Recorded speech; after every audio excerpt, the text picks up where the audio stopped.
کہ ہمارے ہاں نا آہستہ آہستہ غلطی تسلیم نہ کرنے کا رواج بڑا عروج پکڑ رہا ہے. ہم ڈٹے ہوئے لوگ. سرکار نے فلاح انسانیت کے لیے جو دوسرا کام کیا نا وہ لوگوں کو احساس دلایا ہے کہ اگر غلطی ہو جائے تو تم نے بندوں کے سامنے اپنے آپ کو کلیئر نہیں کرنا, تم نے تو رب کے سامنے اپنے آپ کو کلیئر کرنا, اللہ کے سامنے تم نے بچنا ہے کہ میرا گناہ معاف. اور حضور احساس پیدا کرتے تھے. بخاری شریف میں قبیلہ غامدیہ کی اس عورت کا تذکرہ موجود ہے جو خود آئی تھی, کوئی گرفتار کر کے نہیں لایا تھا, از خود آئی. احساس پیدا ہو گیا نا گناہ کا. یہاں بہت ساری غلطیاں کر کے بھی لوگ جب اپنی بات کرتے ہیں تو کہتے ہیں کبھی یاد تو نہیں کسی کے ساتھ زیادتی کی ہو, یاد تو نہیں کبھی کسی کا, بھئی آپ نے اتنے بڑے ولی ہونے کا دعویٰ کر دیے. انسان تو انسان رہتا ہے. بڑے بڑے لوگ کہہ گئے کہ یا اللہ اگر انجانے میں بھی بھول گئے ہیں تو ہم سے درگزر فرما, لیکن جب ہم تیار ہی نہیں ماننے کو. حضرت انس بن مالک کہتے ہیں وہ خاتون آئی, کوئی پکڑ کے نہیں لایا, کسی 14 دنوں کے ریمانڈ پہ نہیں اسے منوایا گیا, اسے وہ خود بخود آئی. اور کریم محبوب علیہ السلام کے سامنے جب وہ کھڑی ہوئی تو اتنے درد سے میں نے کم لوگ روتے دیکھے ہیں جس درد سے وہ روئی. عرض کرنے لگی حضور میں غلطی کر بیٹھی, مجھ سے زنا ہو گیا, مجھے پاک کر دے. تو محبوب کریم علیہ السلام نے فرمایا تو کیسے ثابت کرے گی تو نے گناہ کیا؟ یعنی مجرم کو ثابت کرنا پڑ رہا ہے کہ میں گناہ گار. یہ وہ کمال ہے کہ انسانوں کو احساس ہونے لگے کہ یہاں ہم غلط ہیں. جب اعتراف جرم ہوتا ہے, جب بیماری کی تشخیص ہوتی ہے تو پھر اس کا علاج بھی ہو جاتا ہے. حضرت انس بن مالک کہتے ہیں وہ عرض کرنے لگی حضور میرے پیٹ میں ناجائز بچہ ہے. حضور نے فرمایا جا جب بچہ پیدا ہو تو پھر آنا. وہ 8 ماہ کے بعد آئی تو اس کی گود میں پھول سا بچہ تھا. حضور نے فرمایا واپس جا, جب روٹی کھانے لگ جائے تو پھر آنا. وہ 2 سال 2.25 سال دودھ پلاتی رہی. پھر جب آئی تو بچے کے ہاتھ میں روٹی کا ٹکڑا تھا. کریم محبوب صلی اللہ تعالی علیہ وسلم سے آ کے جب اس نے بات کی تو وہ درد سے روئی, کہنے لگی یا رسول اللہ 3 سال ہونے کو ہیں, میں نے گناہ کیا ہے, میں ساری رات سو نہیں پاتی. حضور تڑپتی, اگر اس حال میں مر گئی تو اپنے رب کو کیا منہ دکھاؤں, مجھے پاک کر دے, میرے حال پہ رحم فرمائے. محبوب کریم صلی اللہ علیہ وسلم نے بچہ ایک صحابی کو دیا, فرمایا بچوں کی طرح پالنا, اور کہا اسے لے جاؤ, پتھر مار مار کے اسے سنسار کر دو. صحابہ کہتے ہیں اسے پتھر لگ رہے تھے اور حضور بے چینی کے ساتھ ٹہل رہے تھے. آ کے خبر دی حضور وہ تو وصال کر گئی, انتقال ہو گیا. فرمایا یہاں تک تو بات اس کی تھی. حضرت انس بن مالک کہتے ہیں اب محبوب کریم نے صحابیات سے فرمایا اسے غسل دو, کفن پہناؤ, جنازہ تیار ہو جائے تو مجھے خبر کرنا. حضرت انس بن مالک کہتے ہیں غسل ہوا, کفن ہوا, جنازہ تیار ہوا تو حیران ہم تب ہوئے جب میرے محبوب نے فرمایا صفے بناؤ, میں خود جنازہ پڑھاؤں, میں خود جنازہ پڑھاؤں. اور سرکار نے جنازہ پڑھایا تو ایک شخص کی زبان سے نکلا حضور اس ملعون کا معاذ اللہ جنازہ جس نے ناجائز بچہ جانا, اس کے لیے آپ دعا کر رہے ہیں, جنازہ پڑھا. حضور فرمانے لگے خاموش ہو جاؤ, تم نے گناہ دیکھا ہے اس کا احساس نہیں دیکھا, تم نے غلطی دیکھی ہے لیکن اس کی توبہ کا انداز نہیں دیکھا. اور صاحب کنز العمال نے یہ لفظ نقل کیے ہیں کہ کریم محبوب فرمانے لگے اس نے تو ایسی شاندار توبہ کی ہے کہ اگر میں اپنی ساری امت میں بانٹ دوں تو اللہ سب کی مغفرت فرما دے گا. احساس جب پیدا ہو جاتا ہے نا اپنے دل کے اندر کہ یہاں میں غلط ہوں. ان العبد اذا اعترف ثم تاب تاب اللہ علیہ او کما قال نبی صلی اللہ علیہ وسلم, رواہ مشکات. حضور نے فرمایا جب کوئی بندہ کہتا ہے نا اللہ میں بھول گیا تھا, اور پھر وہ توبہ کرتا ہے تو رب اس کی توبہ کو فوراً ہی قبول فرما لیتا ہے. پہلی بات یہ کہ عقائد کو مضبوط رکھیں, مضبوط عقائد. اور یہ جو آج کل ایک اور ماحول چل رہا ہے, کو تھوڑا ادھر کو تھوڑا ادھر, عقائد وہی درست ہیں جن کی تشریح شیخ عبداللہ کے محدث دہلوی نے فرمائی. عقائد وہی درست ہیں جن کی بابت حضرت مجدد الفسانی لکھ گئے, اور ان سب کو اگر کھلا کر کے بیان کیا تو امام احمد رضا فاضل بریلوی نے بیان کیا. انہی بزرگوں کی باتوں کو کھول کر ہمارے سامنے رکھا. مضبوط عقائد کی زندگی گزارے. اور دوسری بات, اگر کبھی کوئی غلطی ہو جائے پھر اس کا احساس پیدا کرے, پھر اس سے توبہ کرے. تیسری بات جو فلاح انسانیت کے لیے بڑی ضروری ہے وہ یہ ہے کہ تھوڑا احساس پیدا کریں دوسروں کا. میری زندگی میری ذات سے شروع ہوتی ہے. میری ذات، میرے سے ہنس کے بولو، میری بات مانو، میرے پیچھے چلو، میرے آرام میں خلل نہ آئے، میری طبیعت کے مطابق. بھئی آپ کی طبیعت کے مطابق چلیں تو پھر تو آپ بہت بڑے خود غرض ہوئے کہ آپ نے صرف اپنے لیے سوچا. محبوب کریم کا کمال یہ تھا کہ حضور نہ دوسروں کا بڑا احساس فرماتے. آپ بخاری مسلم کی وہ حدیث پڑھیں تو حیران ہو جائیں کہ سرکار فرماتے ہیں میں جب نماز کی نیت باندھتا ہوں تو میرا دل کرتا ہے میں لمبی نماز پڑھاؤں. جب میرا کسی کام کرنے کو دل کرے تو پھر میں ساری دنیا کو چلنی پڑے تو میں کر جاتا ہوں. لیکن حضور فرمانے لگے کہ میرا دل کرتا ہے میں لمبی نماز پڑھاؤں، لیکن پھر میرا خیال آتا ہے کہ پیچھے بوڑھے بھی ہیں، بیمار بھی ہیں، بچے بھی ہیں. یا رسول اللہ نماز اللہ کی اور خیال بندوں کا. فرمایا میں بوڑھوں، بیماروں اور بچوں کا خیال ہوئے اللہ کی نماز کو مختصر کر دیتا ہوں. احساس جب طبیعت ہمارے ہاں نا تیزی کے ساتھ احساس ختم ہوا ہے. تیزی کے ساتھ ہم نے اتنی نفی شروع کی. ہمارے تو اہل تصوف میں اللہ ماشاءاللہ اب تربیت کا طریقہ یہ ہے کہ صرف میں ہوں، میرے سوا کوئی بھی نہیں. حالانکہ طریقت تو اس کا نام تھا کہ میں نہیں باقی سارے ہیں. وہ تو دوسرے کا اثبات کر کے اپنی نفی کرتے تھے، اور یہاں بار بار اپنا اثبات. احساس جب پیدا ہوتا ہے، احساس، پھر اس کے اندر توانائی آتی ہے. پھر انسان اپنے لیے نہیں دوسروں کے لیے جینے میں بھی خوشی محسوس کرتا. پھر وہ محسوس کرتا ہے کہ میں کوئی ایسا درخت نہیں کہ جس کی نہ شاخیں ہوں نہ پتے ہوں. پھر وہ کہتا ہے میں درخت ہوں پر شجرے سایہ دار. کوئی آئے گا تو پھل بھی کھائے گا، کوئی آئے گا تو چھاؤں میں بھی بیٹھے، کوئی آئے گا تو اسے خیر بھی نصیب ہوگی. تو دوستوں مزید اس طرح کے بیان دیکھنے کے لیے ہمارے چینل کو سبسکرائب کریں اور ویڈیو کو لائک کرنا مت بھولیے. ملیں گے ایک نئی خوبصورت ویڈیو کے ساتھ. انسان اپنی زندگی کے اندر جب کسی دکھ اور تکلیف کا شکار ہوتا ہے اور کوئی کرب اسے بڑا پریشان کرتا ہے تو پھر وہ مختلف جگہوں سے امیدیں وابستہ کر لیتا ہے. بہت مقروض آدمی ہو، اس کو کوئی مالدار آدمی امید لگا دے کہ میں تیرے ساتھ ہوں، تیری اس مشکل سے نکلنے میں ہر طرح کی مدد کرنے کو تیار ہوں. تو جس رات اس کے ساتھ کوئی دولت مند شخص وعدہ کر لیتا ہے، وہ رات وہ بڑے سکون کے ساتھ سو جاتا ہے اور اب محسوس کرتا ہے کہ میرے لیے اب ایک سبب بن گیا ہے، اب بڑی جلدی میری یہ مشکل دور ہو جائے گی. بہت زیادہ بیمار آدمی کو جب ڈاکٹر یہ بتا دیتا ہے کہ میں نے تمہارے مرض کی تشخیص کر لی ہے اور مناسب دوا اس کے لیے مارکیٹ میں موجود ہے، اتنے دنوں کی دوا کھانے کے بعد تم صحت یاب ہو جاؤ گے، تو وہ آدمی اس کی اس بات کے بعد 50% ویسے ٹھیک ہو جاتا ہے کہ اب میرے لیے رستہ بن گیا ہے، اب میرے لیے آسانی ہو گئی. تو زندگی میں انسان بہت ساری چیزوں سے امیدیں وابستہ کرتا ہے، اور جب اسے امید دلائی جاتی ہے تو پھر وہ اپنے آپ کو سکون میں محسوس کرتا ہے. انسانوں سے امیدیں وابستہ کرنے والے لوگ بہت زیادہ سکون میں آ جاتے ہیں، لیکن پتہ نہیں وہ جس نے امید دلائی ہے وہ امید پر پورا بھی اتر پائے گا کہ نہیں. تسلی دینے والا، دلاسا دینے والا انسان ہے، پتہ نہیں جو کہہ رہا ہے وہ اس کی بات درست ثابت ہو بھی سکے گی کہ نہیں ہو سکے گی. لیکن یہ یاد رکھیے کہ جن لوگوں کی امیدیں اللہ کی رحمت کے ساتھ وابستہ ہوتی ہیں، جن کی امیدیں رب کریم کے کرم کے ساتھ وابستہ ہوتی ہیں، وہ امیدیں پختہ بھی رہتی ہیں، پکی بھی رہتی ہیں، ٹوٹا بھی نہیں کرتی، اور اللہ تبارک و تعالیٰ اپنے بندے کی امید سے بڑھ کر اس پر فضل بھی فرمایا کرتا ہے. تو اپنی زندگی میں بہت ساری امیدیں انسانوں کے ساتھ وابستہ کرنے کی بجائے اپنی کل امیدوں کا مرکز اپنے رب کریم کی ذات کو بنائیں. نبی پاک صلی اللہ تعالیٰ علیہ وآلہ وسلم نے ارشاد فرمایا کہ بہت سارے ایسے لوگ تھے جو جنتر منتر نہیں کراتے، جو کسی طرف توجہ نہیں کرتے. سیاستہ میں حدیث ہے.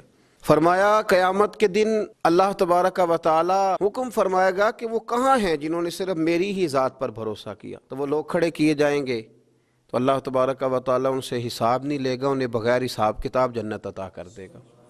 حضرت عکاشہ بن محسن رضی اللہ تعالیٰ عنہ عرض کرنے لگے یا رسول اللہ صلی اللہ علیہ وسلم میرے لیے بھی دعا کریں، اللہ مجھے بھی ان لوگوں میں شامل کر دے. تو حضور نے فرمایا اللہ میرے عکاشہ کو بھی ان میں شامل فرما. پھر ایک اور صحابی کھڑے ہوئے، عرض کی یا رسول اللہ میرے لیے بھی دعا کریں کہ اللہ مجھے بھی ان لوگوں میں شامل کر لے جن کا بھروسہ، جن کی امیدیں صرف اپنے رب کے ساتھ صرف اپنے اللہ کے ساتھ۔ تو نبی پاک صلی اللہ علیہ وسلم نے فرمایا میں تمہارے لیے دعا کر دیتا ہوں، پر آکاشا تم پر سبقت لے گیا ہے، آکاشا آگے نکل گیا۔ تو قرآن مجید فرقان حمید کے اندر اللہ تبارک و تعالیٰ نے ارشاد فرمایا سورۃ الحجر کی آیت نمبر 49 اور 50، کیا خوبصورت انداز ہے قرآن پاک کا۔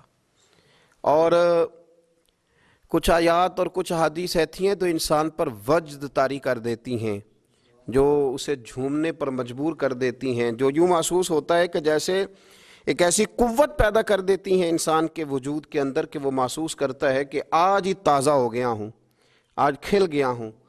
اللہ کریم نے ارشاد فرمایا نبی عبادی انی انا الغفور الرحیم، فرمایا محبوب میرے بندوں کو خوشخبری دے دو کہ میں بڑا ہی معاف کرنے والا اور بڑا ہی رحم فرمانے والا ہوں۔ نبی عبادی، محبوب میرے بندوں کو خبر دے دو، محبوب پیغام دے دو انہیں کہہ دو کہ میں بڑا ہی معاف کرنے والا ہوں اور میرا عذاب بھی دردناک عذاب ہے۔ پہلے ذکر کیا رحمت کا، پہلے بات کی رحمت کی، پھر فرمایا کہ میرا عذاب بھی دردناک۔ اسلام تو کہتا ہے والذین جاہدوا فینا، تو اللہ کے راستے میں بھی جد و جہد کر، تو آگے بڑھنے کا شوق پیدا کر، تو یہ توانائی پیدا کر۔ میرے نبی کریم علیہ السلام نے اپنی امت کو مایوسی سے منع کیا، فرمایا رب سے دعا مانگو تو اس طرح نہ مانگا کرو، یہ مشکات میں حدیث ہے، فرمایا یوں نہ دعا مانگا کرو کہ یا اللہ دے چاہے نہ دے، فرمایا رب سے مانگو تو پورے شوق سے مانگو، عرض کرو یا اللہ دے تو ہی ہمیں عطا فرمائے گا، مالک عطا فرما، فرمایا ذوق سے مانگو، جذبے سے مانگو۔ ہمارے ہاں استاد دو قسم کے ہوتے ہیں، ایک ٹیچر کی ڈیوٹی ہے اسکول جانا، اس نے کوشش کرنی ہے کہ اگر کوئی موقع مل جائے بھاگنے کا تو اسکول سے نکل جاؤں، کوئی چکر چل جائے تو۔ میں بھی چھوٹا سا استاد ہوں تو استاد ناراض نہ ہو مجھ سے، سمجھ لے میں اپنی تربیت کے لیے بات کر رہا ہوں، تو کسی طریقے سے نہ کوئی چکر چل جائے، کوئی فارم چلو مل جائیں، سائن کرانے چلے جاتے ہیں، کوئی ایسا چکر چل جائے صحیح نکل جائیں، یہ ایک استاد ہے۔ ایک استاد ہے اسے شوق ہے، اسے ذوق ہے پڑھانے کا، وہ جب دیکھتا ہے نا کہ یہ کچھ بچے کمزور ہیں تو وہ کہتا ہے تم نے سیکنڈ ٹائم میرے پاس بیٹھنا ہے مفت بغیر ٹیوشن کے۔ میں نے دیکھے ہیں یہ لوگ، میں نے دیکھے ہیں، استاد اوور ٹائم دیتا ہے، ٹھیک کہہ رہا ہوں جی میں؟ دیتے ہیں جناب، دیتے ہیں۔ کچھ بچوں کو استاد کہتے ہیں تو گھر آ جانا، یعنی ایک استاد ہوتا ہے، ایک پرجوش استاد ہوتا ہے، ان دو لوگوں میں فرق ہے۔ اقبال کہا کرتے تھے اگر کوئی شعیب آئے میسر تو شبانی سے کلیمی 2 قدم، کہتے تھے دعا کرو کہ حضرت موسیٰ کلیم کو کوئی حضرت شعیب علیہ السلام جیسا مل جائے، کوئی مل جائے نا ایسا تو وہ پھر تازگی پیدا کر دیتا ہے۔ تو کچھ پرجوش، امام مالک رحمۃ اللہ علیہ کے ایک شاگرد کہتے ہیں کہ میرے استاد جو تھے وہ بڑے پرجوش تھے، علم پڑھانے میں شوق ہوتا ہے پڑھانے کا۔ یہ کچھ لوگ جمعہ پڑھاتے ہیں تو کچھ کہتے ہیں کہ ان جمعہ آ گیا تو کی کرنا ہے، ہمارے شاگردوں میں بھی ایسی ہیں، رات کو پوچھتے ہیں۔ ایک سے میں نے آج سویرے پوچھا، میں نے کہا بیٹے آج تو جمعہ پڑھانا ہے کی تقریر کرنے کے اندر استاد جی ڈیسائیڈ نہیں کیتا، تو میں کہ بھی تو وڈا مولوی تھا نہیں ڈیسائیڈ کیتا، میں تے 8 دن پہلے ہی ڈیسائیڈ کر لینا کیونکہ مجھے تو تیاری کرنی پڑتی ہے، بڑا علم ہوتا ہے نا لوگوں کے پاس، تو ڈیسائیڈ نہیں کرنا، بیٹھیں گے تو فر بات جاری ہو جائے گی۔ کہنے لگا نہیں وہ میں نے کہا خدا کے بندے کہتے ہو لوگ آخر میں آتے ہیں، تم بتاؤ تم تو تیاری آخر میں شروع کرتے ہو، کچھ خدا کا خوف کریں بھائی۔ ایک استاد ہوتا ہے ایک پرجوش۔ امام مالک کے شاگرد فرمانے لگے کہ ہمارے استاد پڑھانے میں بڑے باذوق تھے، ان کا جذبہ رہتا تھا پڑھانے کا اور کتاب سے وابستہ رہتے، پڑھنا پڑھانا مسائل دریافت کرنا، یہ شعبہ ہے نا جی ہمارا۔ جس طرح آپ جس شعبے سے وابستہ ہیں تو اگر آپ اس کو چھوڑ دیں گے نا، فزکس کا استاد بھی کہتا ہے کہ اگر رات کو میں خود پڑھوں گا نہیں تو سویرے پڑھا نہیں سکوں گا، تو اگر آپ وابستہ نہیں نہ رہتے اپنے شعبے کے ساتھ، نئی نئی چیزیں پیدا ہوتی ہیں، جدت آتی ہے، تو آپ کو جوش ہی نہیں ہے اس شعبے کا، تو پھر بات کیسے آگے بڑھے گی؟ تو کہتے ہیں امام مالک بڑے جب بیمار ہو گئے شدید، تو شاگرد کہتے ہیں میں تیمارداری کرنے گیا، تو میں نے جب دیکھا تو مجھے چہرہ دیکھ کے سمجھ آئی کہ امام مالک کا آخری وقت ہے، بڑے کمزور ہو گئے اور معدے میں اور پیٹ میں اتنی تکلیف تھی کہ انہیں دودھ پلایا جا رہا تھا چمچ کے ساتھ، پیالے کے ساتھ، صرف دودھ پی سکتے تھے، کمزور ہو گئے۔ فرماتے ہیں میں جا کے بیٹھا، زندگی میں کبھی ایسا نہیں ہوا تھا کہ میں جاؤں اور امام صاحب کسی دینی مسئلے پر مجھ پر گفتگو نہ کریں، لیکن آج میرے دل میں خیال تھا کہ اب تو اس وقت تو ہوش ہی نہیں رہتی کوئی آدمی، لیکن کہتے ہیں میں جا کے بیٹھا ہی تھا کہ امام صاحب نے آنکھیں کھولی، فرمایا ماشاءاللہ آپ آئے ہیں، چلو یار میں ابھی کوئی بندہ ہی تلاش کر رہا تھا، ایک مسئلے پہ بات کرنی تھی۔ کہتے ہیں لفظ نہیں پورے ادا ہوتے ان کے، جملے ٹوٹتے ہیں، بیچارے کمزور ہو گئے، بڑھاپا ہے، ایک مسئلے پر بات کرنی تھی، تو فرماتے ہیں کہ میرا دل نہ اتنا نرم ہوا کہ میرے آنسو بہہ گئے. میں نے کہا اس حال میں بھی استاد جی آپ کو دین کی فکر ہے؟ کہنے لگے یار ایک آدمی نے مسئلہ پوچھا ہے تو اس کو حل کر کے دینا ہے، یہ رسول اللہ کا دین ہے. علماء کی ذمہ داری ہے آسان کر کے لوگوں تک پہنچائیں. ہر آدمی اس تک تو میں نے وہ دینا ہے، یہ میری وفا ہے اپنے مذہب کے ساتھ، آخری دم تک دینا. میں اپنی حیاتی تو قربان تھی وہاں، میری محمد بکیندے گزر گئی. یہ کرنا ہے کام، لوگوں کو آسان کر کے دین پہنچانا. فرماتے ہیں کہ میں نے کہا استاد جی فرمائیں. کہنے لگے یار یہ حج کے موقع پر جو رمی جمار ہوتی ہے، جمرے کو شیطان کو کنکر مارے جاتے ہیں، پوچھنا یہ ہے کہ دونوں طرح سے سنت ہے، پیدل بھی مار سکتے ہیں سواری پہ بھی، تو یہ بتا کہ پیدل افضل ہے یا سواری پہ افضل ہے؟ تو کہتے ہیں میں نے کہا استاد جی میرا خیال ہے پیدل افضل ہے، لوگوں کو تکلیف کم ہوگی. تو کہنے لگے نہیں تو نے غلط کہا ہے، کھانا نہیں کھایا جا رہا، لیکن اب استاد ہیں تو جوش کتنا ہے. فرمانے لگے تو نے غلط کہا. کہتے ہیں میں نے کہا پھر استاد جی سواری پہ افضل ہے اگر پیدل افضل نہیں. کہنے لگے نہیں تو نے پھر بھی غلط ہی کہا ہے. کہتے ہیں میں نے کہا حضور دونوں طرح غلط ہے تو صحیح کیسے ہے؟ فرمانے لگے بیٹے اگر اس بڑھاپے میں بھی میں مسئلہ بتانے میں تیزی نہیں کرتا، تحقیق کرتا ہوں، تو نے جوانی میں تیزی کرنی شروع کر دی ہے. سوچے ہی نہیں بات کو، فٹافٹ بیان کر دی کہ اگر یہ نہیں تو یہ. حکمت والا ہے، اس کو سمجھنا پڑتا ہے، حکمت کے ساتھ پھیلتا ہے. کہتے میں نے کہا استاد جی حکم کریں، پھر آپ بتائیں کیسے افضل ہے. فرمانے لگے مستحب ہے، اچھا عمل ہے کہ ایک شیطان کو کنکر مار کے تو دعا مانگی جائے، اور اتنی دیر مانگی جائے جتنی دیر میں انسان 20 آیات قرآن پاک کی پڑھ لیتا ہے. اور یہ مستحب عمل ہے، یعنی کرے تو ثواب ہے، نہ کرے تو گناہ نہیں. مستحب ہے کہ دوسرے کو کنکر مار کے پھر دعا مانگی جائے، تیسرے کو کنکر مار کے کھڑے نہیں ہونا، دعا مانگتے مانگتے چلے جائیں.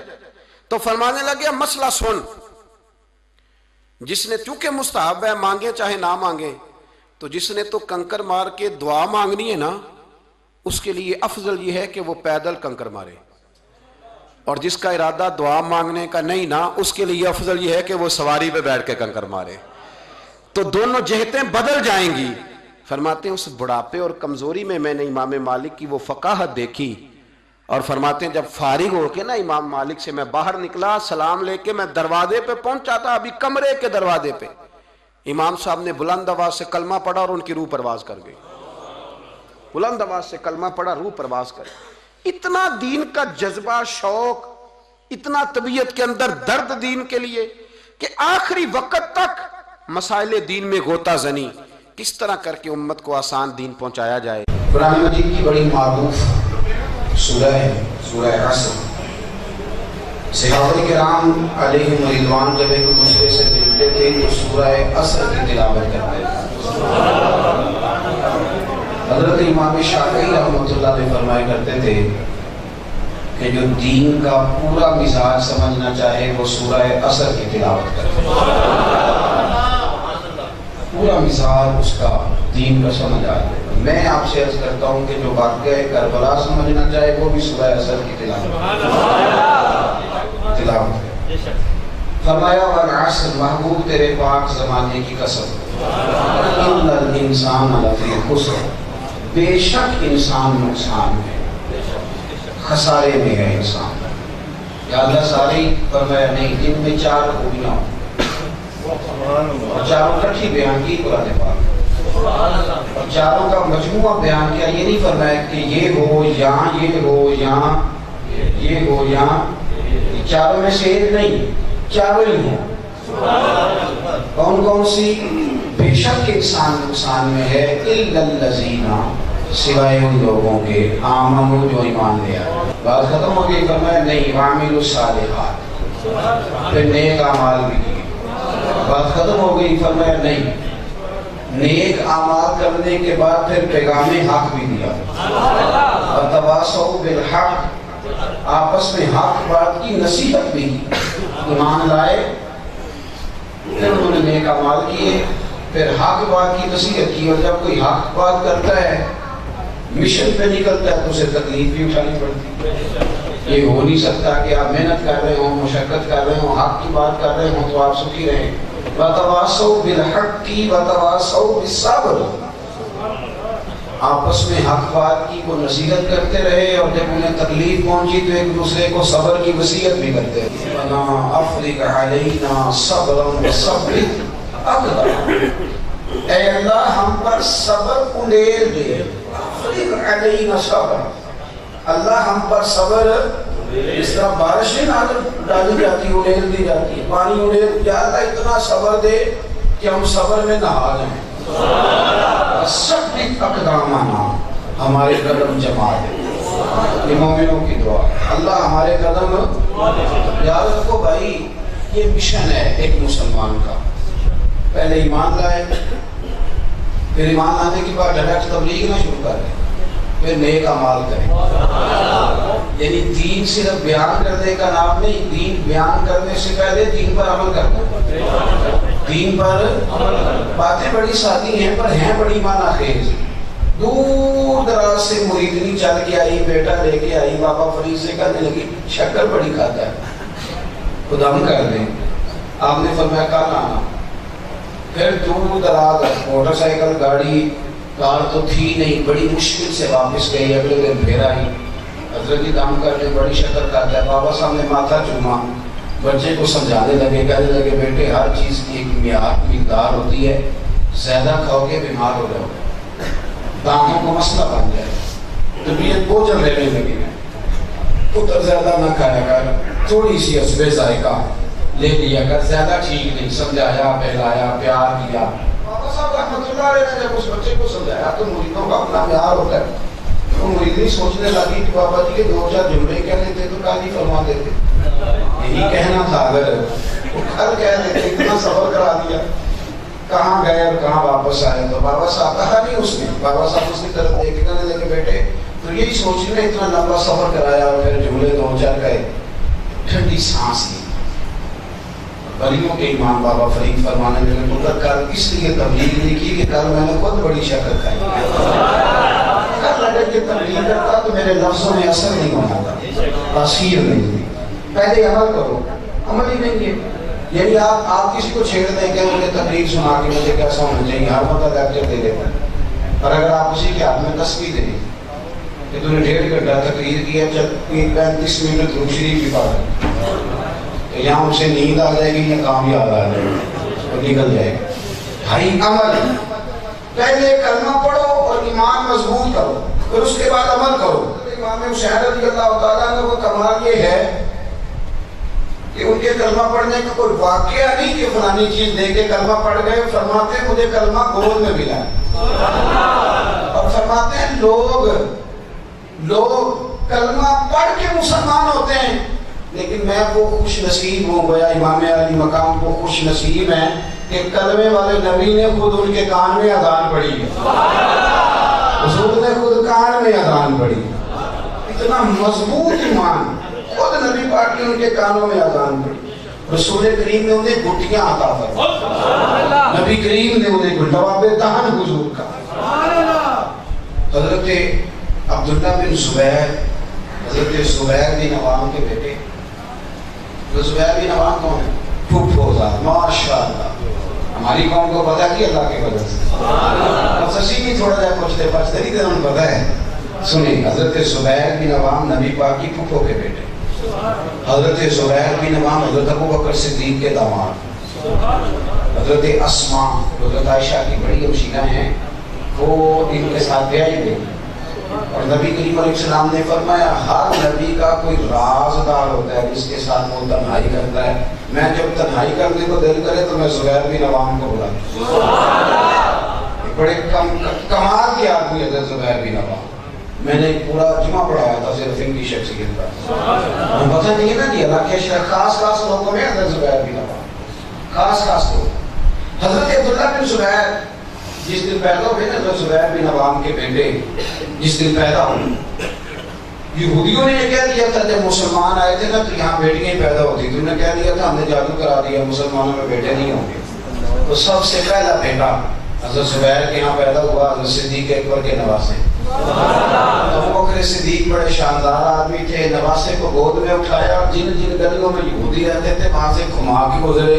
کہنے لگا بھائی مانو جھوٹ بولتے ہو، دیکھو اللہ تعالیٰ نے ہمیں بیٹا عطا فرمایا. عبداللہ بن زبیر کو لے کے نبی پاک کے پاس آئے. حضور نے نا کھجور چبا کے بوٹی دی ان کے لیے دعا کی. ان کو حجاج بن یوسف نے شہید کیا اور ان کی میت مبارک لاش مبارک جو تھی وہ مکے کے چوک میں ان کا جنت المعلا میں مزار ہے وہاں لٹکا دی گئی. آپ کی والدہ اس وقت 90 سال عمر کی حضرت اسماء کی اور نابینا تھی. تو جہاد کہنے لگا اسماء میں نے تیرے بیٹے کی میت کو لٹکا دیا ہے. فرمانے لگی الحمدللہ لٹک گیا ہے تیرے سامنے جھکا تو نہیں. لٹکا ہی ہے نا جھکا تو نہیں نا تیرے سامنے کوئی حرج نہیں. فرمانے لگی پہلے دن سے بڑا گھوڑ سوار ہے زمین پہ پیر کم ہی رکھتا تھا. اس نے ویسے بھی اونٹوں گھوڑوں پہ لٹک گیا تو یہ اس کا شوق تھا پرانا. اللہ کا شکر ہے ہاتھ پہ کھڑا رہا. جو بات سمجھانی ہے وہ سمجھیے. 14 دن میت مبارک لاش مبارک لٹکی رہی پر خوشبو آ گئی. کسی نے ان کی اماں سے پوچھا اتنی خوشبو کیوں آتی ہے؟ کہنے لگی اسے 100 سال بھی لٹکائے رکھو خوشبو ہی آئے گی. اس لیے کہ پہلے دن اس کے وجود میں میرے نبی کا لعاب دہن شامل ہو. اس کو 100 سال لٹکائے رکھو.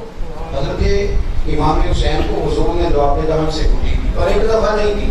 حضرت ابو ہریرہ فرماتے ہیں میں نے دیکھا